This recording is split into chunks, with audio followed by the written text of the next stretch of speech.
स्वागत है दोस्तों बोलती पुस्तक सीरीज में आप सभी श्रोताओं का। आज हमारी पुस्तक का नाम है भारतीय काव्यशास्त्र और उसके सिद्धांत। इसके लेखक हैं डॉक्टर वी रामकोटी। चलिए पुस्तक का रसापन लेते हैं।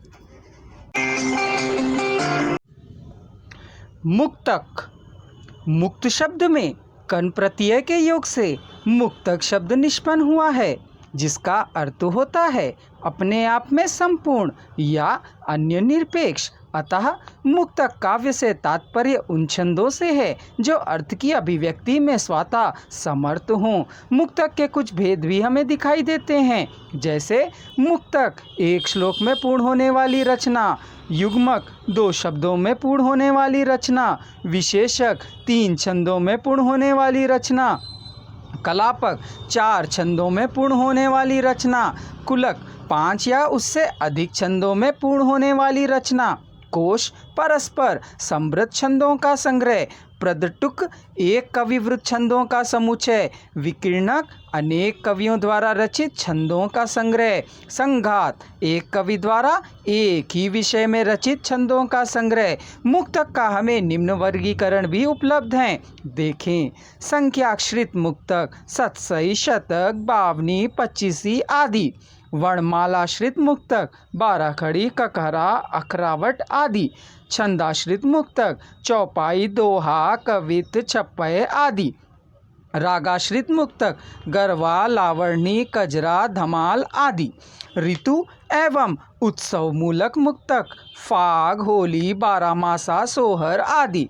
पूजा या धर्माश्रित मुक्तक, विनय, भजन, साखी, रमणी आदि। लोकाश्रित मुक्तक, मुकरी, पहली, कहावत आदि। फारसी काव्य रूप, गज़ल, रुबाइयाँ आदि। अंग्रेजी काव्य रूप, द्विपदी, चतुर्पदी आदि। साहित्य शास्त्राश्रित, छंद, ध्वनि, अलंकार विषयक। अन्य फुटकर काव्य रूप जैसे नखशिक, दूत काव्य, अष्टयाम आदि।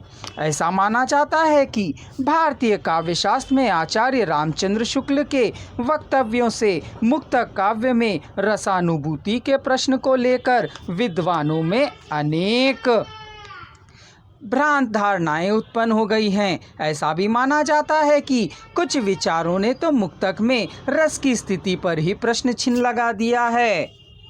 गीति काव्य। ऐसा कहा जाता है कि आधुनिक हिंदी साहित्य में अंग्रेजी के लिरिक के प्रभाव स्वरूप किंतु पीयूषवर्षी, जयदेव और मैथिल कोकिल विद्यापति की पद परंपरा द्वारा संपोषित जिस गय श्रव्य का विकास हुआ है उसे ही गीति काव्य कहा जाता है। महादेवी वर्मा जी के कथानुसार गीति काव्य सुख दुख की आवेशमयी अवस्था विशेष का गिने चुने शब्दों में स्वर साधना के उपयुक्त चित्रण कर देना ही गीत है। महादेवी वर्मा जी के गीति काव्य ने निम्न तथ्य स्वीकारे हैं। गीति काव्य में वैयक्तिक सुख दुख का चित्रण होता है। प्रणयन के समय कवि की भावावेशमयी अवस्था आवश्यक है। गीति काव्य में शब्द गिने चुने होते हैं और संगीतात्मकता उनका प्राण होती है।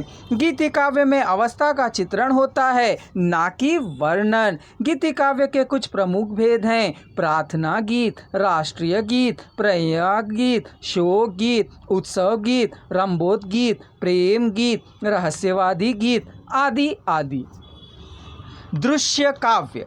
ऐसा कहा जाता है कि विभिन्न काव्य भेदों में नाटक अत्यंत महत्वपूर्ण तथा प्राचीनतम विधा है और ऐसा माना जाता रहा है कि अभिनय, नृत्य, संगीत, चित्रकला आदि की सम्यक रोजना होने से नाटक प्राचीन काल से ही लोकरंजन का प्रमुख और लोकप्रिय साधन रहा है। इस विधा के अंतर्गत नाट्य, रूपक तथा दृश्य काव्य प्रचलित है। ऐसा कहा जाता है कि इस विधा में नायक की अवस्था का अनुकरण होता है। अवस्था का अनुकरण ही नाट्य कहलाता है।